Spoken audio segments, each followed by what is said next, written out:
എങ്കിലും ഈ നെഞ്ചുവേദന ഹൃദയ സംബന്ധമായ അസുഖത്തിന്റെ സൂചനയാണ്.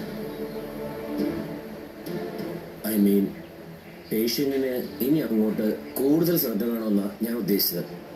മനസ്സിലാവുന്നുണ്ടോ? മനസ്സിലായി ഡോക്ടർ. ഇപ്പോ ഈ ക്ഷീണോ അവശതയോ ഒന്ന് മാറട്ടെ. അതിന് ഞാൻ എഴുതി മരുന്നുകൾ കൊടുത്താൽ മതി. പേഷ്യന്റ് ഒരുവിധം ഓക്കെ ആകുമ്പോൾ ഒരു ഫുൾ കാർഡിയക് ചെക്കപ്പ് നടത്തണം. നമ്മുടെ ഡിസ്പെൻസറിയിൽ അതിനുള്ള സൗകര്യങ്ങളില്ല. അപ്പോൾ എക്സ്പെർട്ടിനെ കാണിക്കുന്നതായിരിക്കും നല്ലത്. എൻ്റെ പരിചയത്തിലൊരു ഡോക്ടറുണ്ട്, ഞാൻ വേണമെങ്കിൽ റെഫർ ചെയ്യാം. ഷുവർ, അങ്ങനെ ചെയ്യണ്ട ഡോക്ടർ. അതൊക്കെ മതി. ആദ്യം ക്ഷീണത്തിൽ നിന്നും റിക്കവർ ആവട്ടെ. പിന്നെ ഇനി ഇങ്ങനൊരു നെഞ്ചുവേദന മറ്റോ വന്നാൽ ഈ എഴുതിയിരിക്കുന്ന ടാബ്ലറ്റ് ഉടനെ കൊടുക്കണം. മനസ്സിലായോ? അത് ഈ വീട്ടില് എല്ലാവരോടും പറയണം. ശരി ഡോക്ടർ. ഓക്കെ.